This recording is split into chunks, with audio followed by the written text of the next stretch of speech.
Good morning, everyone. Welcome back to the channel. As always, I appreciate you coming through and stopping by every day, some days, Mondays, Tuesdays, happy days. Anyways, let's, let's move on to the next track in the album Tormato by Yes, which is going to be Circus of Heaven.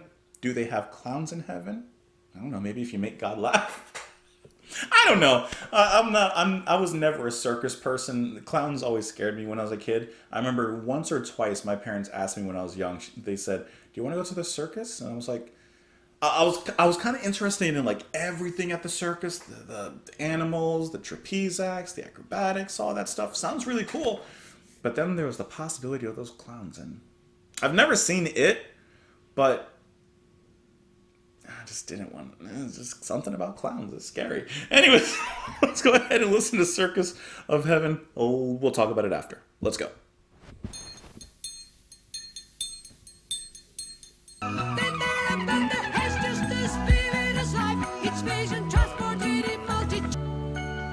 It's a nice break from the previous It was okay, but there was no clowns or lions.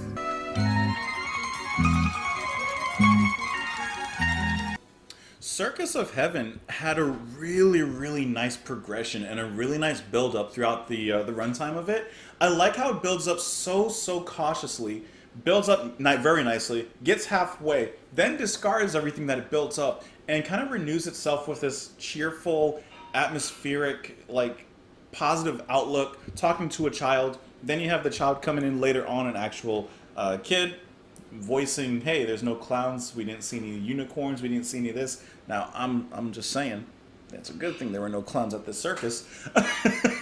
And then it kind of breaks away again, and we get a couple little runs at the very end from Wakeman. This was a really nice track. I like this a lot. So this is what I'm thinking, like as I'm listening to this. Circus of Heaven, we could be describing something kind of like a literal, metaphorical circus. Either way, it's like the circus is coming to town, and so the progression in the music actually starts kind of distant. The musicianship is kind of sparse with the instrumentation, and then little by little, it fills in. All of a sudden, Wakeman and Squire, specifically as they're kind of playing on opposite sides, they start to play a little bit more full as they begin to come in. The whole time, John is just spitting out a bunch of lyrics, a bunch of verses, a lot of words, a lot of prose, and then White on the drums, he's really just occasionally kick drum, then eventually a little more kick drum, then eventually just a little more kick drum. Like, it's a really nice progression, and this is a track that feels good.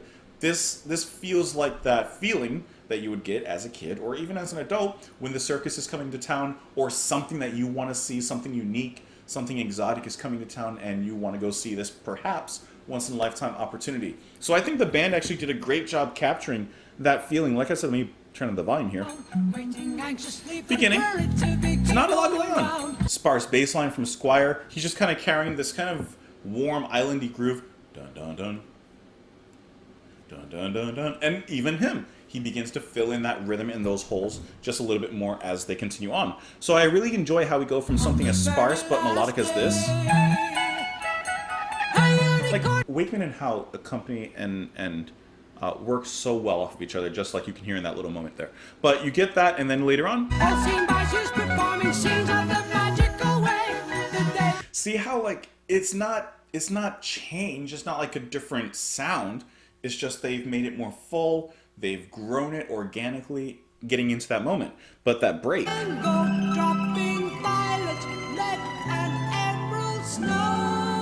Can I tell you, the pacing is really good. That section there, when they kind of break away, it reminded me of the Beatles a little bit. There's something, can't say exactly what, but there's something kind of Beatle-esque about this specific section.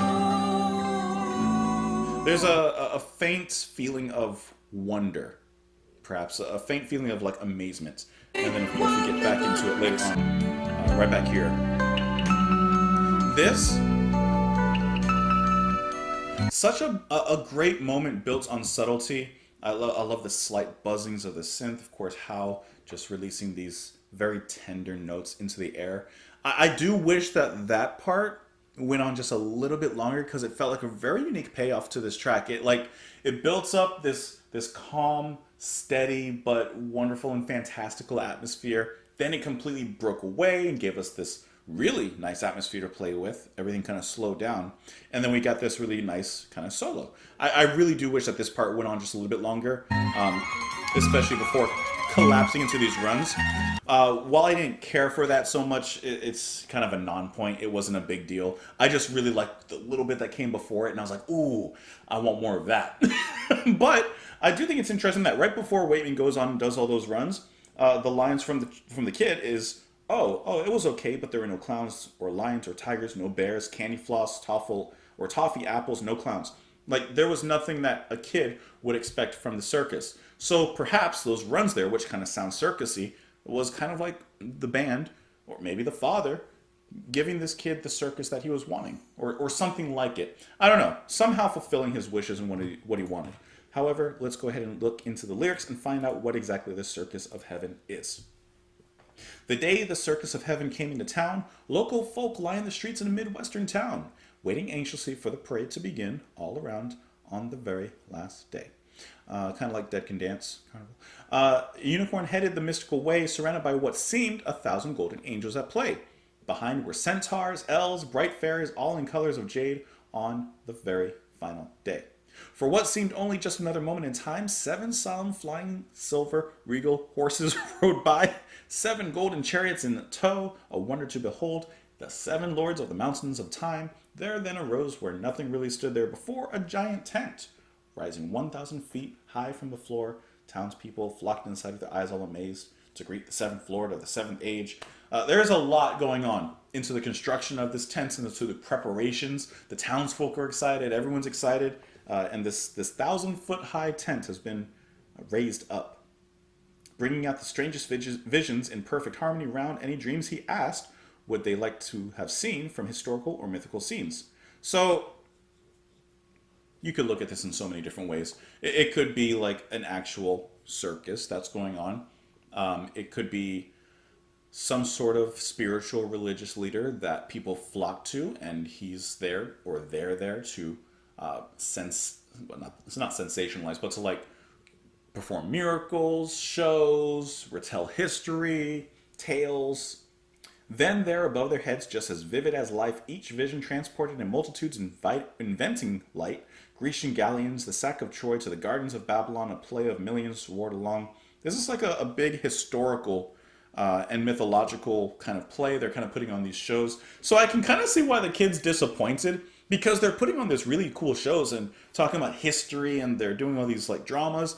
But the kid's like, that's cool and all, but like I came here to see like a lion, a clown or two, maybe get a balloon, get some funnel cake. This is like the history nerds convention. Outside which I would be at. Outside great animals as tame as the trees, angels high in starlight dancing streets, tuning their colors with indigo and gold, dropping violet, red, and emerald snow. As the circus finally changed its invisible course, a new world to be found. And then he says, I turned to my son and said, wasn't that something beautiful? And that's when the kid says, it was fine, but a clown or two could have lightened things up a little bit. Anyways, this was a really nice song. I enjoyed that a lot. Let me know what you guys thought, though, in the comments down below. You can follow me on Twitter. You can support the channel on Patreon. Thank you, as always, for being here. Have a wonderful one, guys. And I'll see you later. Bye.